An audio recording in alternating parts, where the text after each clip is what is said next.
Hello, I'm Mario Toneguzzi, managing editor of Canada's podcast, taking care of business today with Franco Terrazzano, who is the federal director of the Canadian Taxpayers Federation. Thanks, Franco, for joining us today. Hey, it's always my pleasure. Well, you guys have got a lot to talk about these days. So let's go through a few things here. The first thing I want to talk to you about is a special investigative report that you folks put out recently on the number of bureaucrats that have been hired since Justin Trudeau has taken over as Prime Minister in 2015. How many? More than 98,000. The Trudeau government, so since Trudeau took the big seat, he has hired more than 98,000 federal government bureaucrats. Now, there's two reasons I think that really matters, okay? Number one, that's a 40% increase in the number of bureaucrats hired by the federal government. Have you seen a 40% increase in your services from the federal government? I mean, maybe a 40% increase in wait times, but I don't think anyone's getting a 40% better service from the federal government. And the second reason this is just hugely important is if you're looking at your tax bill go up year after year after year, well, much of your taxes is to fund the bloated bureaucracy in Ottawa. I mean, more than half of the federal government's day-to-day spending is going to the bureaucracy. So when they increase the ranks of the bureaucracy by that much, it's no wonder that our tax bill keeps going up and up and up.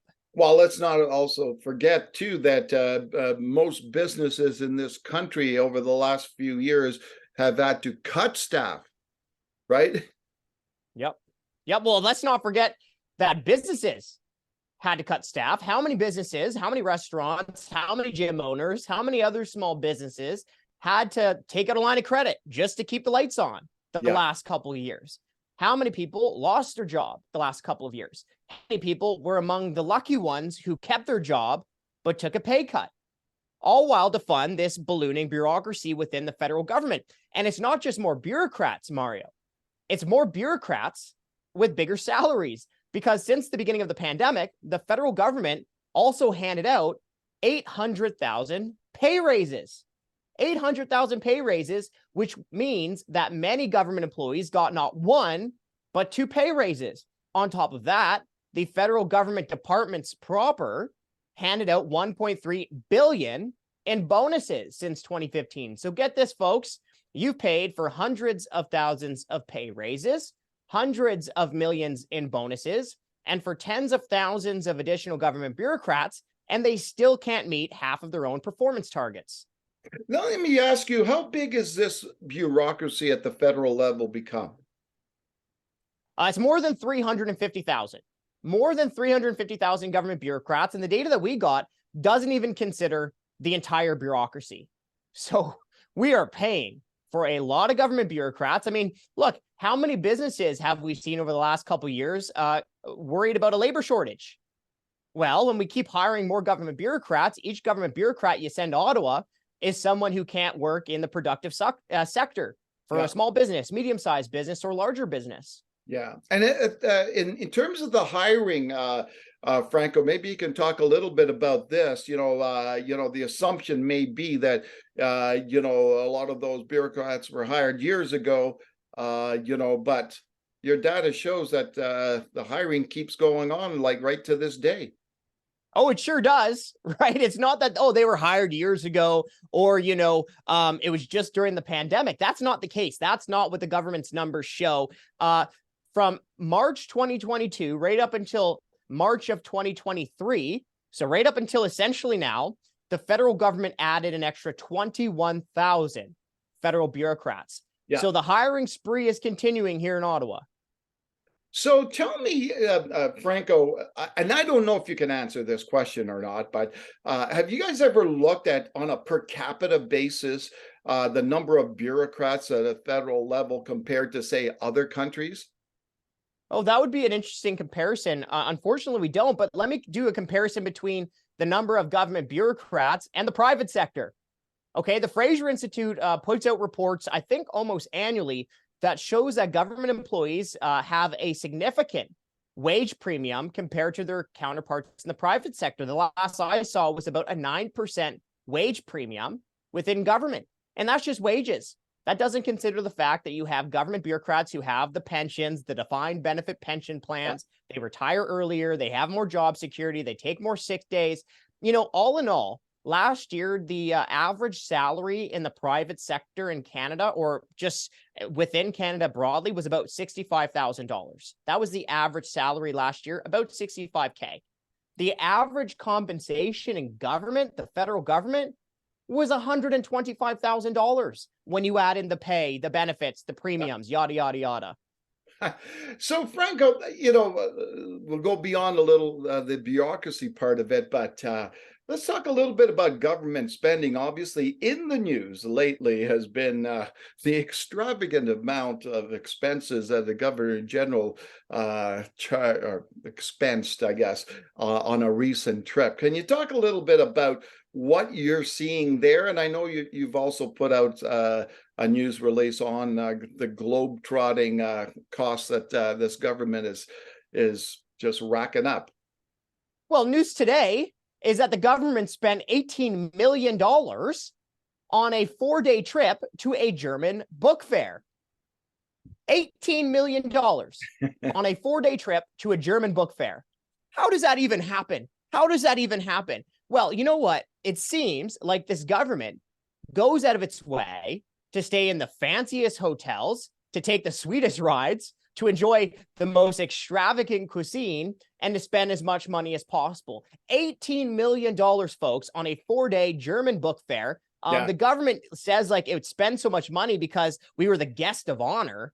But in what world are you the guest of honor and then you have to spend all this money? It just doesn't make sense.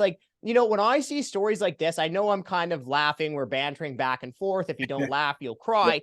But it kind of makes me feel sick to my stomach, right? Because these stories, it's almost like the government doesn't care or doesn't know how hard people actually work for the money that we earn and the taxes we pay. Yeah. So, and the other thing too, what we saw recently is, and if you can add some comments on this, the Bank of Canada, which has been struggling and which has been raising interest rates, which have hit the pocketbook of all Canadians. A lot of raises and bonuses there, I understand.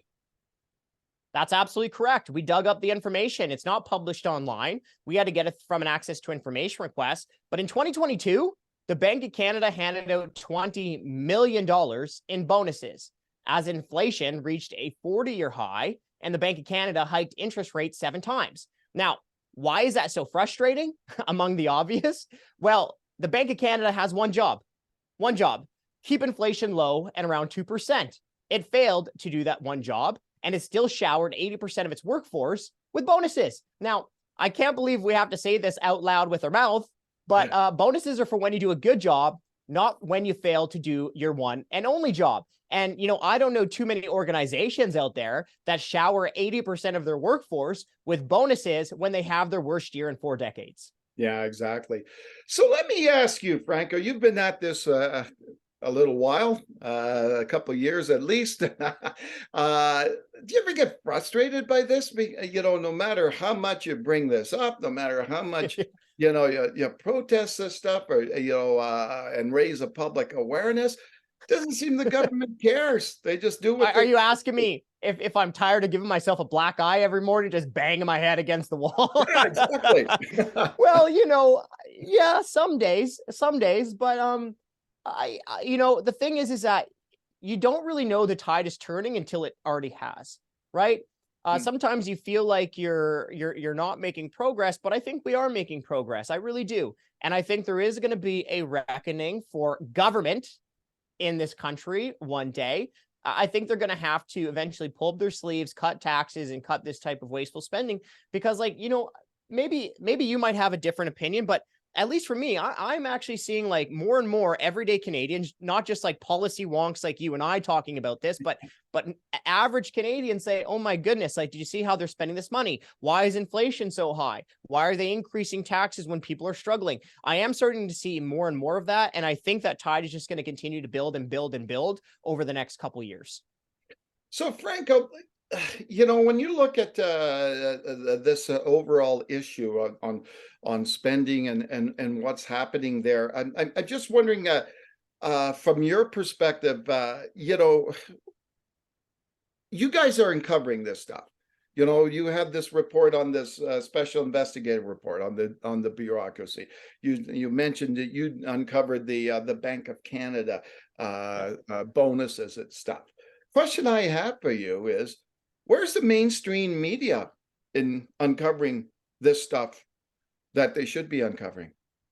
Well, it's actually one of the reasons why we hired our own investigative journalist, Ryan Thorpe. I mean, he's doing such great work for us. One of the reasons that we hired our own investigative journalist is because, we actually have a part of our magazine, The Taxpayer, that covers, it's called Waste Watch. And we'd always have all these stories. It's been around for decades. And we'd have all these stories from different news outlets that shows government waste, that uncovered government waste. But over the years, we noticed that the pile of these stories from other mainstream media outlets was dwindling and dwindling until there wasn't really much left. So we said, look, if we want to keep exposing government waste, which I think taxpayers have a right to see how the government is spending our money, then we have to go out there and get our own investigative journalist. And that's why we hired Ryan Thorpe. He's doing a fantastic job.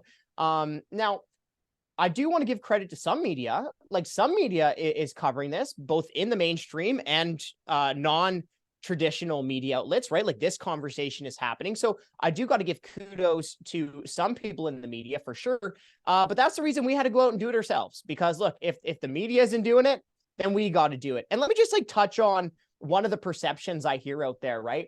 I do hear from a lot of Canadians, whether they're right or they're wrong, but it's a perception of bias because we have continued to see the government fund media outlets. Yeah. Right. Obviously, we know about the more than $1 billion to the CBC, but also that $600 million media bailout. So whether it's true or it's not true, the perception that I hear in the public, and you probably hear the same thing, is that people have the perception of bias, right? People are worried that, well, you don't bite the hand that feeds you.